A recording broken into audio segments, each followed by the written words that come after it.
Dulu, Gudang Garam adalah raksasa, raja di pasar rokok Indonesia. Tapi sekarang, perusahaan ini berada di ambang jurang kejatuhan terbesar dalam sejarahnya. Nama Gudang Garam sudah melekat kuat dalam sejarah industri rokok Indonesia. Didirikan pada 1958 oleh Surya Wonowijojo, perusahaan ini pernah menjadi simbol kekuatan ekonomi lokal, membuka ribuan lapangan kerja, dan merajai pasar rokok kretek selama puluhan tahun. Di Kediri, Jawa Timur, nama Gudang Garam bukan sekadar korporasi. Ia adalah bagian dari identitas kota. Namun kini, perusahaan yang dulunya disegani ini sedang terseok-seok. Setelah puluhan tahun jadi pemimpin pasar, Gudang Garam mencatatkan penurunan performa terbesar sepanjang sejarahnya. Laba merosot tajam, pendapatan anjlok, saham terjun bebas, dan yang lebih mengkhawatirkan, belum ada tanda-tanda pemulihan signifikan dalam waktu dekat. Apa yang sebenarnya terjadi? Jawabannya tidak sederhana. Krisis Gudang Garam adalah akumulasi dari berbagai tekanan internal dan eksternal. Dan jika ditelusuri lebih dalam, setiap lapisan permasalahan menunjukkan bahwa krisis ini tidak datang secara tiba-tiba, namun merupakan hasil dari kegagalan antisipasi dalam menghadapi perubahan zaman. 1.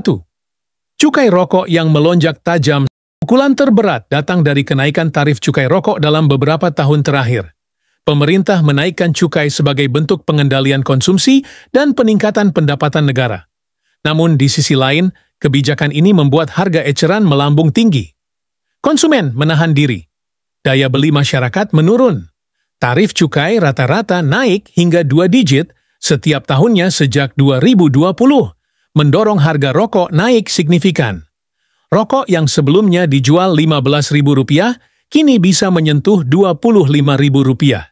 Ini membuat konsumen beralih ke produk yang lebih murah, atau bahkan menghentikan konsumsi sama sekali. Produk-produk Gudang Garam yang berada di kelas menengah atas menjadi semakin sulit dijangkau oleh kalangan bawah, yang justru merupakan konsumen terbesar kretek. Rokok ilegal, ancaman di bawah permukaan. Tak cukup sampai di situ. Rokok ilegal makin merajalela. Produk murah tanpa cukai beredar luas, merusak harga pasar. Gudang Garam kini tak hanya bersaing dengan produsen legal, tapi juga dengan entitas bayangan yang sulit dikendalikan regulasi. Menurut data Bea Cukai, potensi kerugian negara akibat rokok ilegal mencapai triliunan rupiah setiap tahun. Dan bagi pemain besar seperti Gudang Garam, pasar yang terkikis ini sangat berdampak pada volume penjualan. Lebih buruk lagi, rokok ilegal sangat sulit dilacak karena produksinya berpindah-pindah dan menggunakan jalur distribusi tidak resmi. Di beberapa daerah, rokok ilegal bahkan menjadi produk utama karena harganya yang terjangkau dan mudah didapatkan. 3. Persaingan dari produsen menengah kecil. Tak hanya rokok ilegal, persaingan juga datang dari perusahaan menengah kecil yang lebih gesit dan fleksibel dalam merespons pasar. Mereka menjual produk dengan harga jauh lebih murah, menggunakan merek lokal yang dekat dengan komunitas. Gudang Garam dengan skala besar dan struktur korporat yang kompleks sulit bergerak secepat itu. Beberapa di antaranya bahkan sudah mulai memproduksi rokok elektrik dan produk tembakau alternatif dengan biaya produksi rendah. Mereka memanfaatkan distribusi digital dan marketing sosial media, menggaet pasar anak muda yang mulai jenuh dengan rokok konvensional. 4. Penurunan segmen kretek mesin. Segmen utama Gudang Garam, kretek mesin, mengalami pukulan telak. Di 2024, nilai penjualan segmen ini anjlok dari 96 triliun ke 86 triliun. Ini bukan hanya sekadar angka. Ini adalah indikator bahwa pilar utama bisnis mereka sedang runtuh. Konsumen kini mulai berpindah ke rokok yang lebih ringan, atau bahkan mencoba berhenti merokok sama sekali.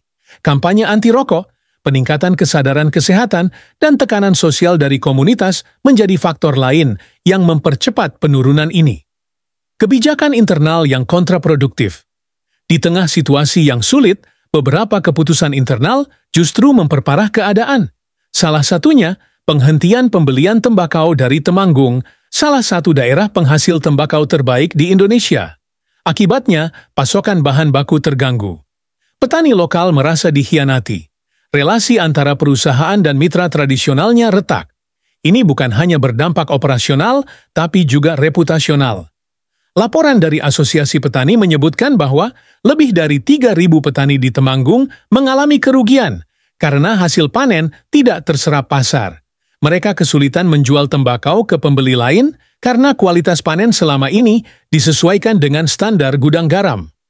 Laporan keuangan gudang garam untuk tahun 2024 mengungkap realitas pahit.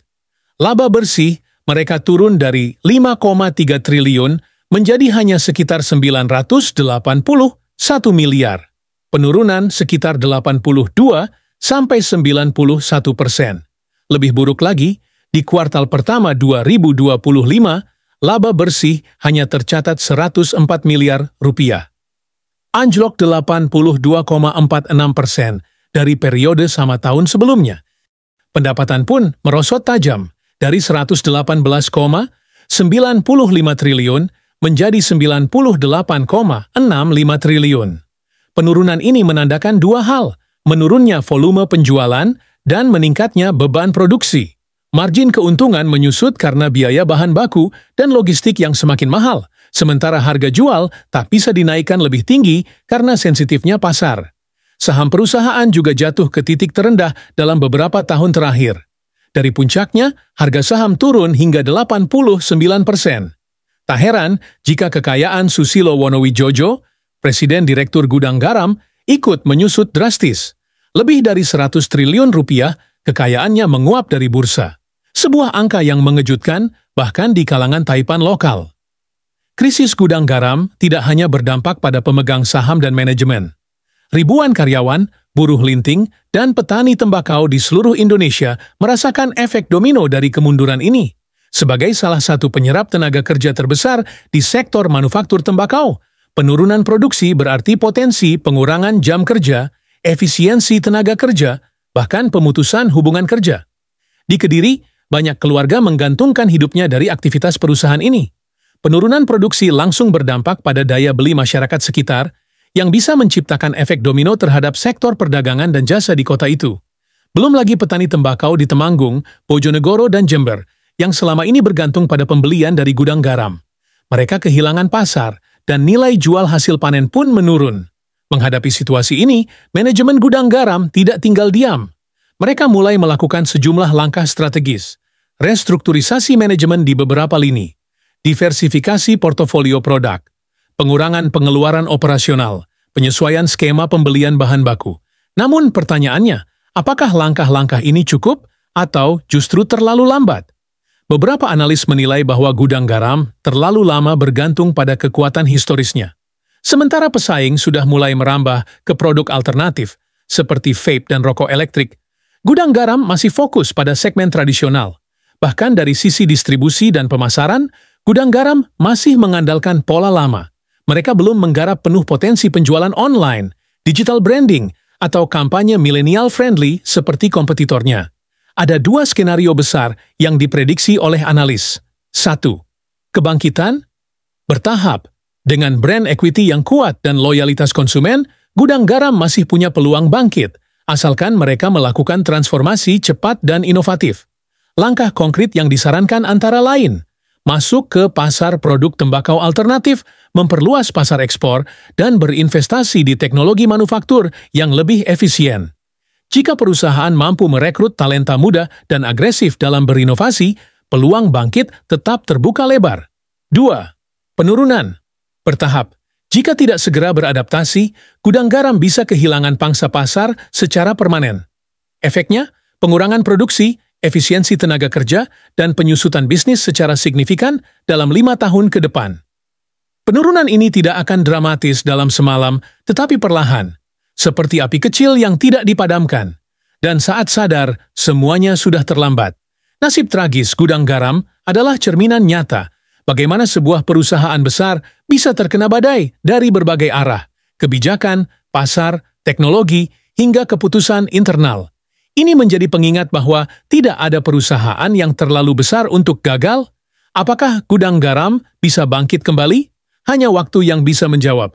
Tapi satu hal yang pasti, ketika pasar berubah, hanya yang cepat beradaptasi yang akan bertahan.